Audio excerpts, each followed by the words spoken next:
you're a better healer, coach, mentor, author, if you are continuing to really go inward and look at yourself honestly and see what needs to be seen, right?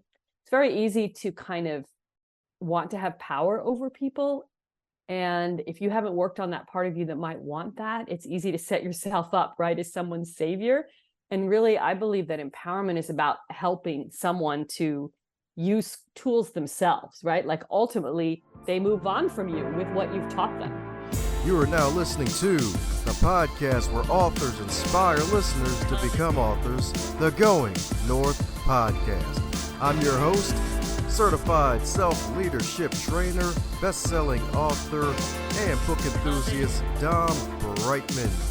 And you're going to be listening to a different author that will inspire you to join the business of immortality, known as authorship.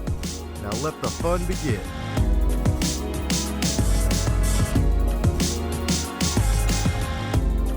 Today's episode is sponsored by both books, Going North, Tips and Techniques to Advance Yourself, and the follow-up bestseller, Stay the Course, The Elite Performer's 7 Secret Keys to Sustainable Success.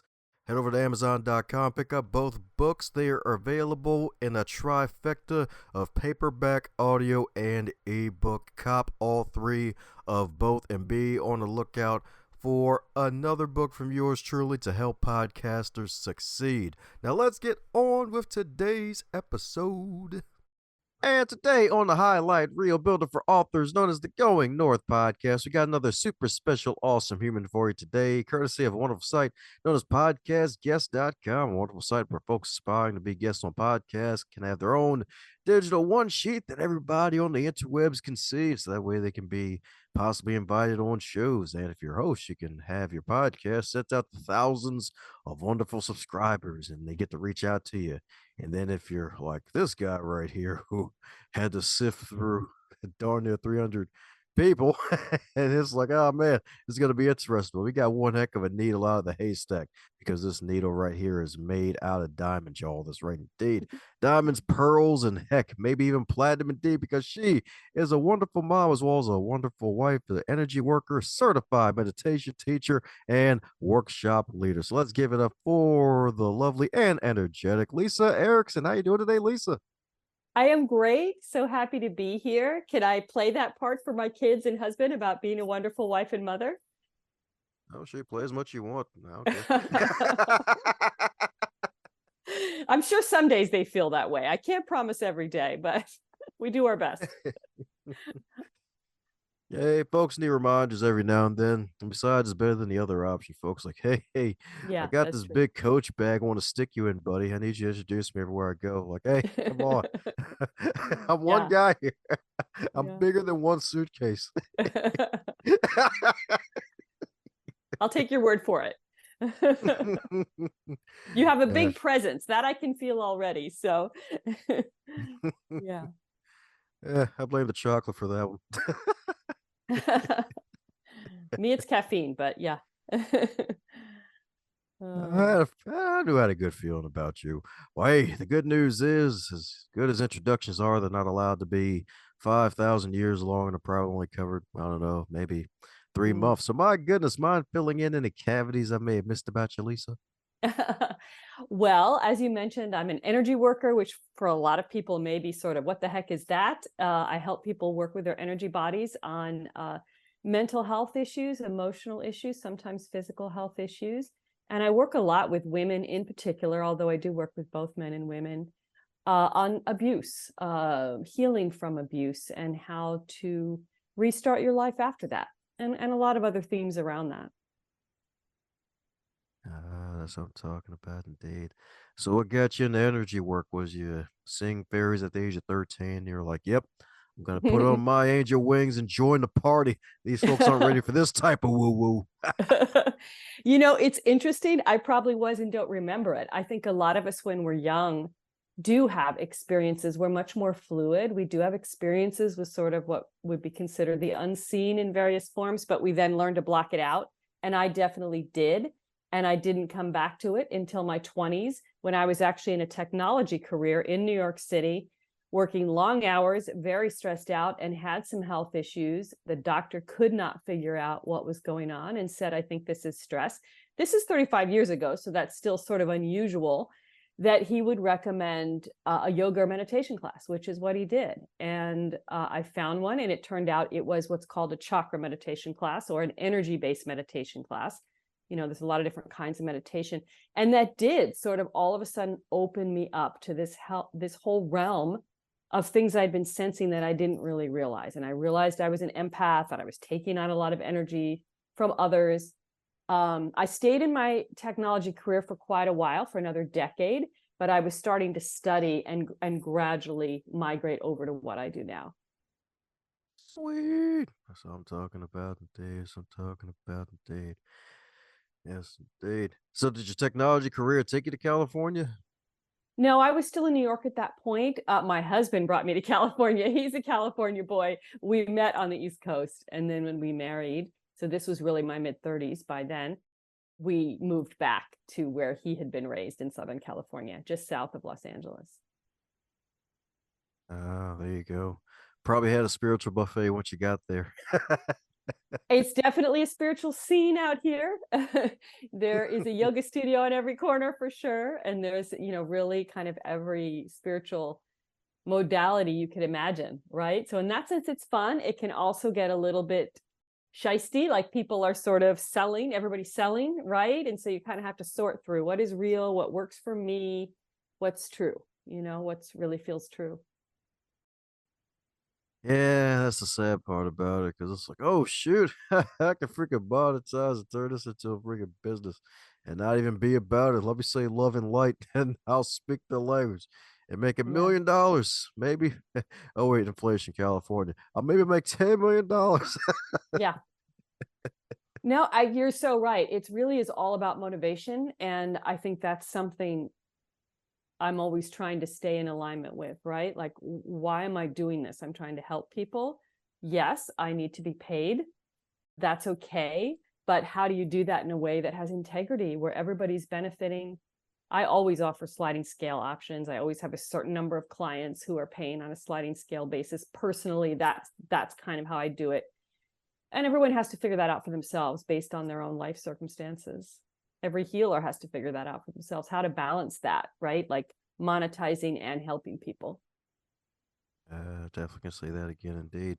Heck, now that I think about it, this question popped in my head. So, I guess with you having these wonderful spiritual gifts and helping out folks, like any advice for the aspiring spiritual entrepreneur? Yeah, I think for in my case, I actually also offer classes on like getting practitioners learning how that are building their business up, right? I think, you know, decide really, really focus in on what you're good at. You can't be everything to everybody. So really do your own work first is the most important thing, right? And once you're at that place where you really know, okay, I have something to offer, something to benefit people, which usually dovetails with your own journey, right? Then really focus in on that. That's what you offer. That's what you do well. How do I find those people? And let it grow organically. I know there's often sometimes the kind of field of dreams impulse, like, let me just quit my job and become a full-time spiritual mentor or coach. And if you have the means to do that, of course, do that.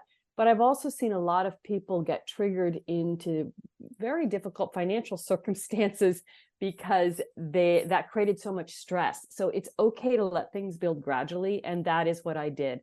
While I was in my technology career, I began to offer workshops. I began to blog online and start to develop what I was doing and start to develop an audience. And then it took a while. And then I did a self-published book. Then eventually I'm doing bigger workshops and I get a publishing firm who publishes my next book. And it kind of builds from that gradually, and let it be an organic growth that also helps keep you in alignment, because you're less likely to just make decisions totally based on what's going to make the most money. You can take the time to really find a path that feels like it has integrity. It's benefiting people.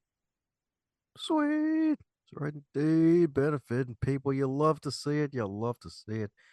Indeed, because you're so right. Heck, even especially nowadays, the way the good old planet is and the way folks are, it's like, yeah, you gotta really work on yourself before you try to really work on other people. It's like, hey, you can't just drink a screwdriver and say, hey, I used a screwdriver. I am fixed. It's like, no, you have to actually do some actual work That's here. right, and you really can't help other people unless you're working on yourself. I mean, it never really stops from my perspective. You're a better healer, coach, mentor, author if you are continuing to really go inward and look at yourself honestly and see what needs to be seen, right? It's very easy to kind of want to have power over people. And if you haven't worked on that part of you that might want that, it's easy to set yourself up, right, as someone's savior. And really, I believe that empowerment is about helping someone to use tools themselves, right? Like ultimately, they move on from you with what you've taught them. You're not trying to create a dependency, but it can be very alluring to create a dependency. So you really have to do that personal work yourself to not do that. You can say that again, indeed. Like the classic person who's probably been there for a little bit at that place of employment and the managers are gone, and then they try to act like the managers. Like, yes, I'm manager on duty now. You must bow down to me now. I'm manager I'm the nator. expert. Yeah, I'm the expert now. Yeah. That's right. Expert. I'm expert. Capital E, expert. I'm a whole vitamin. You must listen to my knowledge. It's a lot of knowledge. So much knowledge your head will spin and explode at the same time. I feel like you have experience being on the underneath that.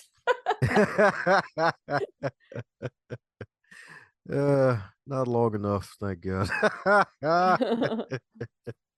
Yeah, being on the other side of that's fun. Oh, until you actually do it sometimes, depending on the good old job. But hey, it's all good. It's all good. So my goodness, so since you also coach people, I always like to ask coaches about their wonderful experiences that make them better. So has there been a wonderful client experience or a client that helped make you a better coach? Great question. Wow, I feel like all of them do, right? You learn about the human experience. Each person really experiences it differently.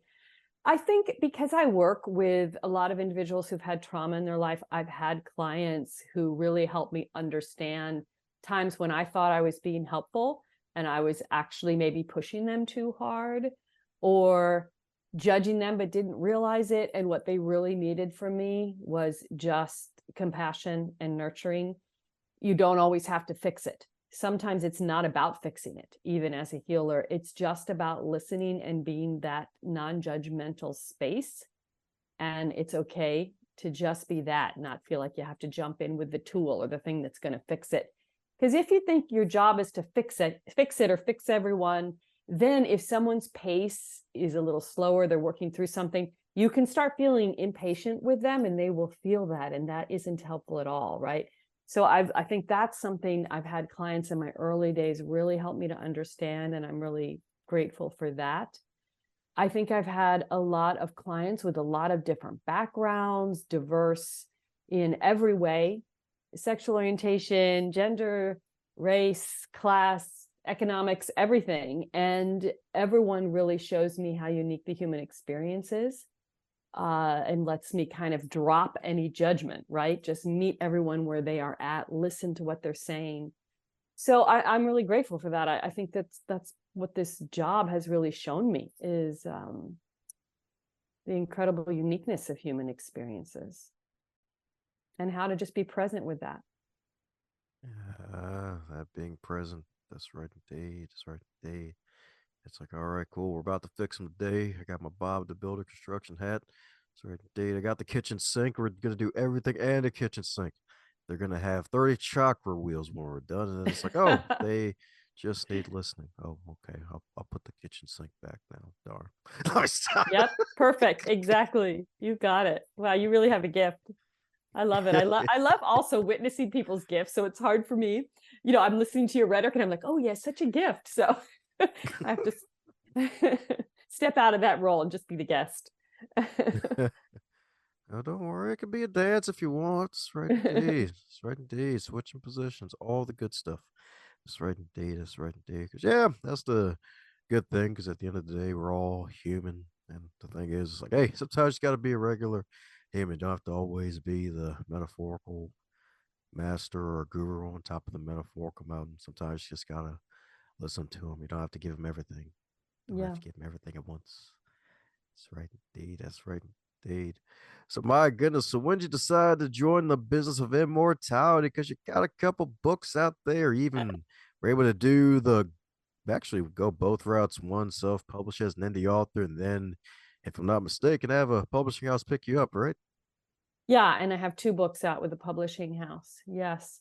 Yes, so I started in the early days of sort of self-publishing and published a book that was specifically for women working with sexual trauma. It really was just created almost as a PDF and then loaded into Amazon in really early days. And it it met an audience that I almost wasn't expecting.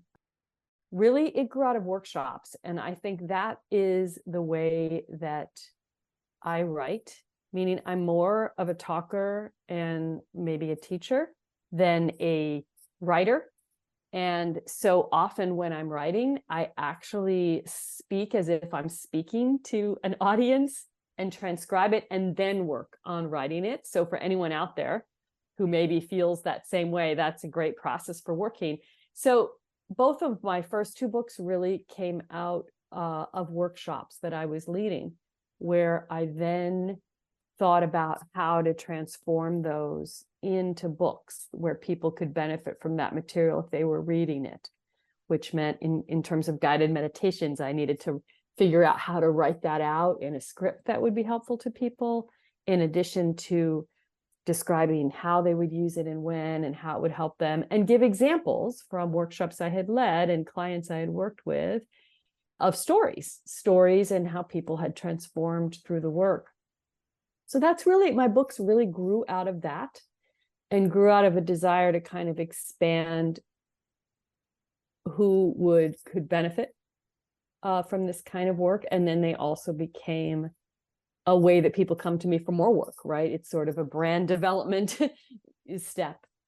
And I really loved it. I love writing. Now I think I like writing more than I originally did. I've gotten more comfortable with it, and I do a lot of just article and blog writing and things like that. It's sort of like the fear has come out of it as I've gotten more accustomed to it.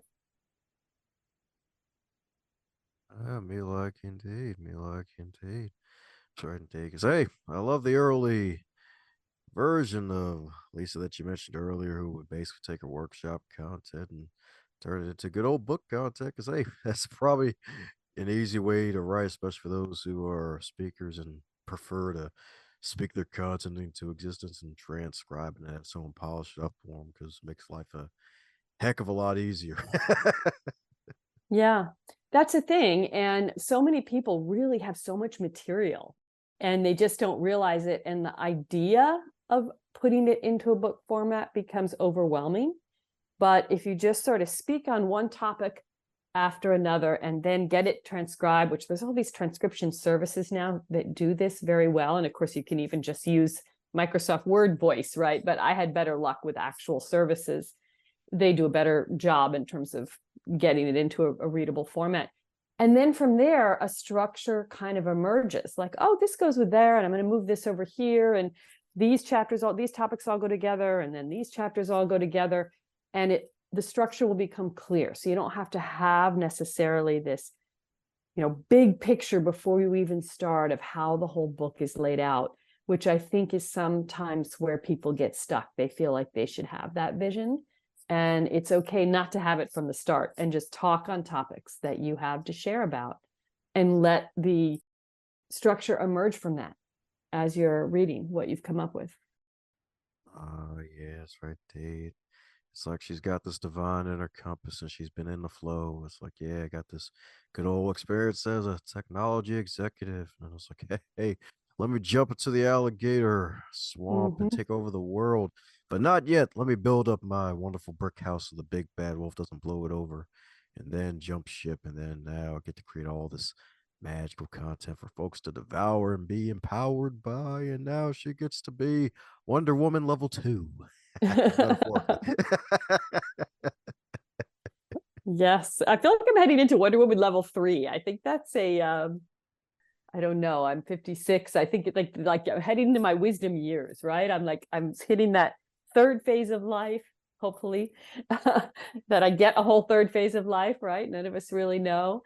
And it feels like a whole nother phase. So that's interesting to see too, and to feel into.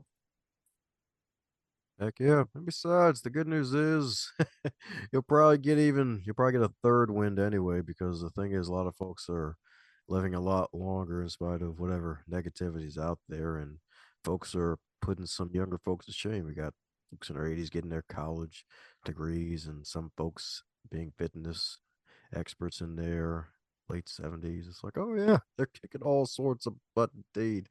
That's right indeed. So hey, good times await. Good times await because you're just getting started. Yeah, and I think that's something, I really learned through a lot of my energy studies as well, this whole idea of aging, reframing that yes, this phase of my life and anyone entering into this phase, this really is meant to be a culmination. And yes, our bodies are going to slow down and things are going to happen to our bodies, but on an energy level and a spiritual level, it actually is all uphill, right? Like you have more wisdom, you've let go of the things that don't matter, you know what matters to you. This is the way we want to age. And you can still be creative, you can still share, you can still connect, you can still love, and all of that, if anything, gets more powerful as you let go of some of the material concerns. So this is really meant to be the culmination of our life, not an ending, not everything shutting down. Yeah, that's right indeed. If only we could tell the government to tell those companies to stop mailing those crappy junk mail pieces to people's homes when they get to a certain age. It's like, hey, you want to buy a tombstone? You want to buy a plot? Hey, AARP, buddy, come on, come on. You know you see your citizen now. Come on, like, no, stop it, stop reminding Exactly. me. Yeah. Yeah, there's a lot of mail. You're so right. That's so funny. Yeah. I was just thinking we also have a Golden Bachelor right now. I haven't been watching that show, but it's been like a huge hit. The Bachelor shows that the new Bachelor's in his 70s and all the women are in their 60s and 70s. So also showing that love can happen at any age, right? Oh, heck yeah, indeed. Especially with all the divorce rates too, or sadly, some partners leaving a little too soon. So yeah, definitely opportunities out there indeed. So my goodness, so what's your writing flow like these days, since you now tend to enjoy putting pen to paper metaphorically now more than just the whole transcription route? Hmm. Yeah, I really enjoy, I write on different short topics, sometimes for my blog and often for social media. Just Facebook and Instagram posts are, writing, right? When you're trying to share what you have to offer. I write a lot of material also, of course, for my workshops and courses. And so really I'm trying to find the nugget. What is the piece of information on a particular chakra or a particular aspect of personal growth or healing that strikes me today? What is inspiring me today? And just write on it, just communicate what I have to share, right? And I've learned not to get too worried about who is it for. Instead, just let it come out from the inside and just trust who it's for, right? You don't have to, if you're trying to engineer like, are these people going to like that? Is this person going to like this? Is this person going to like that? And you're operating in kind of this people pleasing mode. You lose your own flow. You lose your own voice. You can edit later, but in my first pass, it's just completely from the inside coming out. And then maybe I think about who am I trying to reach and edit it from that perspective. So really, I do a lot of writing on chakras and personal growth, trauma healing, life phases, aging, even like we were just talking about, and the state of the world, because I think it's hard right now with everything going on in the world not to get overwhelmed with a sense of negativity or fear. A lot of people are suffering from anxiety, from depression. It's difficult to hear the news. And so giving people tools to process that. I also have 3 teenagers, so I'm very concerned about growing studies on teen mental health and how many are experiencing anxiety and depression as they are coming into their adult years, and thinking of ways to write to that group as well. That's right. Keeping them away from the vaping and the weed, especially. That's right, indeed. Yeah. Yep. The brain ain't ready for that yet. And the stuff they got out there is lethal. Yeah. Indeed. Highly concentrated. It's like weed on weed. Yeah. Extra high. Definitely extra high. Indeed. So you're still doing your martial arts training these days? I don't anymore. My knees cannot take it. So so I do more yoga now and walking and gym and things like that. But I learned a lot from studying Shotokan karate for many years. And I learned a lot about my energy body because I really learned how to claim space, how to center in my personal power, which is linked to the navel chakra, by the way. And all of that was really important for me, especially as a woman, to not be afraid to really claim space and be strong in my body. I think younger women now today are more naturally comfortable, a lot more are involved in athletics from a young age and things like that. I had not been. So when I got involved with Shotokan karate in my 20s, that was an important part of my own growth and taught me a lot and opened me up to parts of myself that I hadn't experienced before. And that is a lot what energy work and chakra work is that's what each of the chakras represents in a way, is these different aspects of yourself, different energies that flow through all of us, and how can you learn to connect with them and what you need. Yeah, indeed. That's right, indeed. So heard that right, folks. She's in her Steven Seagal phase metaphorically. She doesn't have the huge belly, but she can still break your neck in three places. So watch out. That's right, indeed. That's right, indeed. It'll be throat chakra no more. Oh, stop. Only if you really come at me, but most of you are safe. Yeah. There you go. That's right, indeed. Don't worry, you're safe for now. That's right. For now. That's right, indeed. It may not be the throat. It may be three of them in the middle. That's right, indeed. All the wheels. Indeed. I'm just messing with you. But my goodness, my goodness. So any other books coming out in the near future since you got a few out? Yeah, I don't know. I actually would love to write another one on menopause. So no, I don't have one planned right at the moment. But that is a workshop that has been growing in popularity. And really, men have menopause too. I don't know if you've had any guests speak What? about that.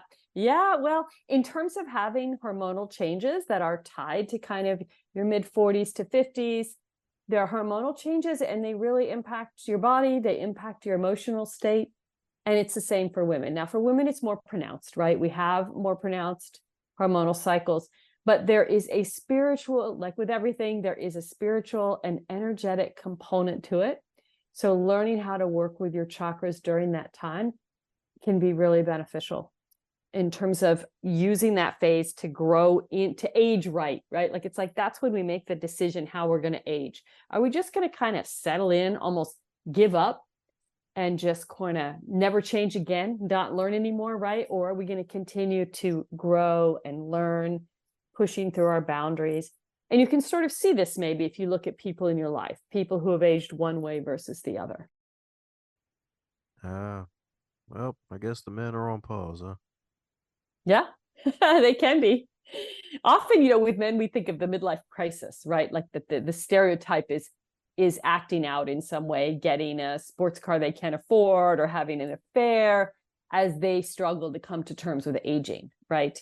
Really often that is kind of a reflection of this shift, which is emotional and hormonal and spiritual, right? And if we embrace it with intentionality, it's a time of great growth. And really, again, everything like we were talking about with aging earlier, letting go of the stuff that doesn't matter, getting clarity around what does, healing parts of yourself that have maybe created different reactive patterns in your life that aren't healthy, healing those so that you're really meeting life with awareness.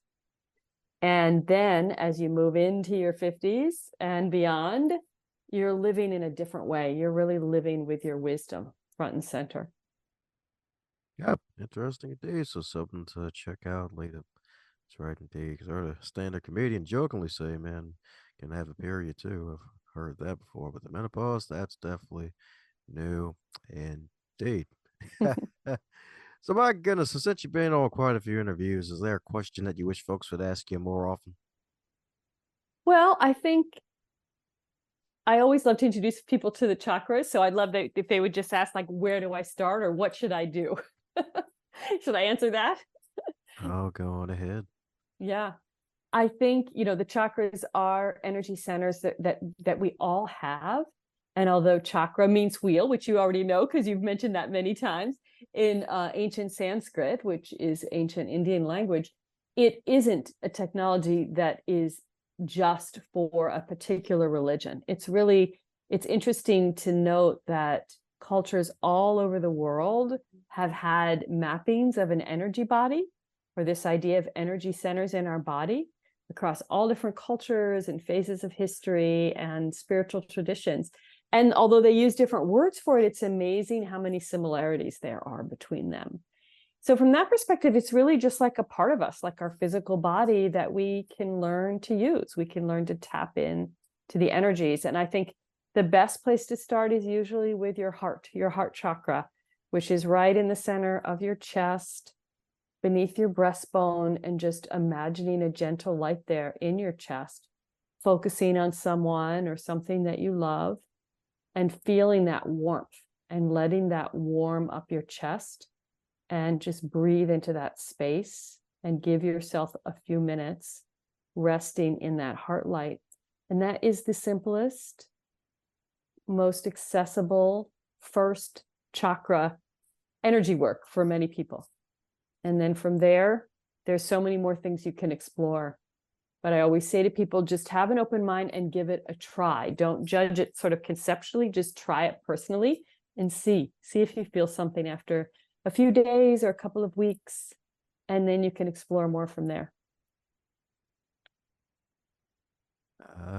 So with all that metaphorical driving, what would you consider your greatest gift that you received from going that far into the realm, the chakra Mm, realm within you? mm, mm. I think a sense that I really have choice how I'm going to react to what happens to me. I can't control everything that happens in the world or everything that happens to me, but I can approach life with more intentionality, which does influence what happens to me. And then when things happen that I don't choose, that are challenging, I have this inner resourcing. And it's really, for me, spiritual. Some people might not think of it as spiritual, but this connection to this inner resource that will always get me through anything. And when you really know that, you can live in a different way. You can relax into your life and feel supported and connected spiritually. I loved how you said inner resourcing. It's like, yeah, you got resources, y'all. That's right, indeed. You got life within you. If you're listening to this, you got some life in you, some inner Yep, resources, indeed. That's right, indeed. You are your own oil well, y'all. exactly. That really is the teachings of the chakras. That in every single one, the inner source, the very inner core, is light. And you can call that light God, you can call it spirit, you can call it the Tao, you can call it enlightenment, you can call it many different things, but that's the connecting point, is in you, going inward. Yeah, that's right, indeed. That's right. She's going in. She's going in, y'all. That's right, indeed. She's going inward. That's right, indeed. Well, speaking of going in, there's usually food that goes in our tummies. So if your fabulous book, your fabulous magical book, Chakra Empowerment for Women, if that book were a food, what would it be and why? Ooh, okay. It would be a mango. Because it's juicy, it's a little bit unique, it's really nourishing, and it's a nice, brilliant color. It even has color pictures in it. Oh, somebody was excited for that one. That's right, dude. Did you listen to the Dr. Joanna Koyava episode of this podcast by any chance? I did not know why. Oh, okay. Because she said the same thing about her Oh, book. she said mango. Oh no, shoot. Okay, now I wish I would. Can I come up with that's okay. Both our books can be mangoes. It's okay. I would say okay. I was just curious because I'm like, oh yeah, because you're the third guest to say mangoes, which is hilarious. Really interesting. No, I listened to the last couple, but yeah, that must have been further back. Yep, that one was oh wow, summer 2022. Yeah, I think late August. Yeah, her book was about the other goddess, Mary Magdalene, and another Oh, episode that'll be up before yours. Magda K. She's a intimacy expert, and her book is No More Faking It. So not just orgasms, but also life. So yeah, so they're all three mangoes. women oriented. That is interesting. All three of us, all three books are very feminine oriented and all picked mangoes. I love that. Yeah, they have a kind of fertility feeling to them, I think. They have a kind of feminine feeling to them. Yet you're all telling the men to go. Ha! Go have mangoes? Sure. I'm definitely not telling the men to go, though, in terms of leaving. No, not at all. No. I thought that was the divorcee's favorite fruit if they were related, right? Let the man go. Oh, you're funny. I missed it the first time. Oh my gosh. How did I miss that? Oh gosh. You're too Oh, funny. don't worry. That's probably 85% of my jokes anyway. They don't always hit you at first. You'll So just I'll catch. listen. I'll listen after the fact and I'll find all the jokes. Probably. Oh. Oh yeah, I'm like the Jack in the Box. Instead of me popping out and scaring you, you just popping out and then you just have random lemon on your forehead for no reason. And you're like, it's lemonade time, bro. Yeah. Absolutely. That's right, indeed. Mangoes, indeed. Don't worry, y'all. It's good stuff. It's good stuff, indeed. Just because it's in the title for women, men can learn too. That's right, indeed. She's got male clients. You just have the women show up a lot more. Yeah. Yeah. That's right, indeed. That's right, indeed.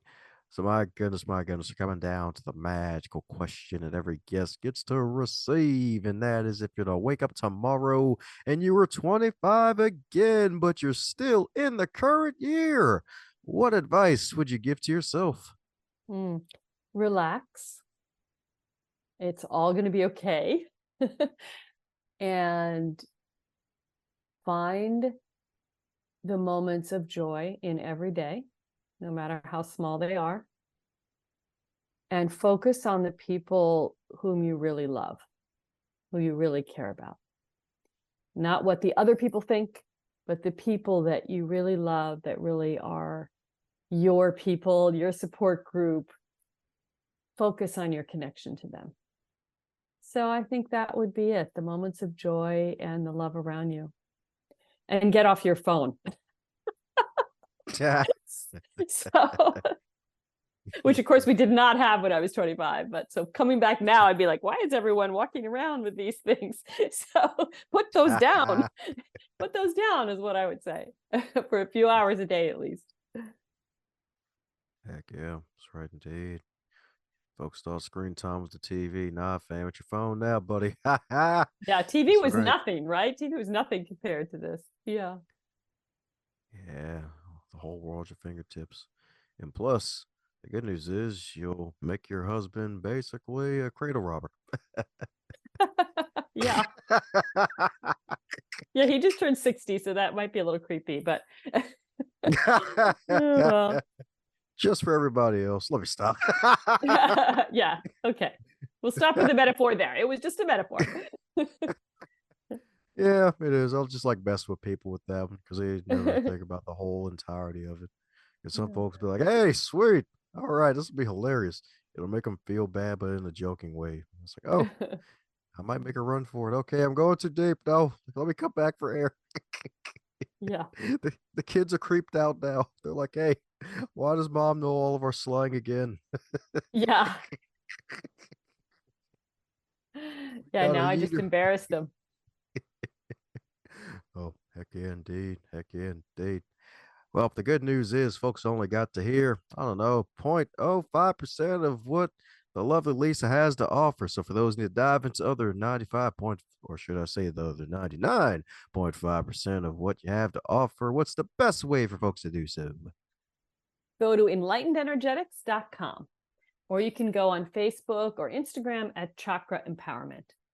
But both of those you can also find at enlightenedenergetics.com, and the links to the books and all of that. Woohoo! Well, there you have it, folks. Gonna put both of those links out there so that way you can click on both. That way you can have those enlightened energetics. That's right, indeed. All your light bulbs will be on forever, y'all. That's right, indeed. That's right, indeed. You'll have all the energy in the freaking world, y'all. That's right, indeed. Because Lisa's got you covered. That's right, indeed. It's like your own inner electricity. Can't spell Erickson without electricity. Am I right? There you go. That's right. I love indeed. that inner electricity. That's right. Perfect. Heck yeah, that's right indeed.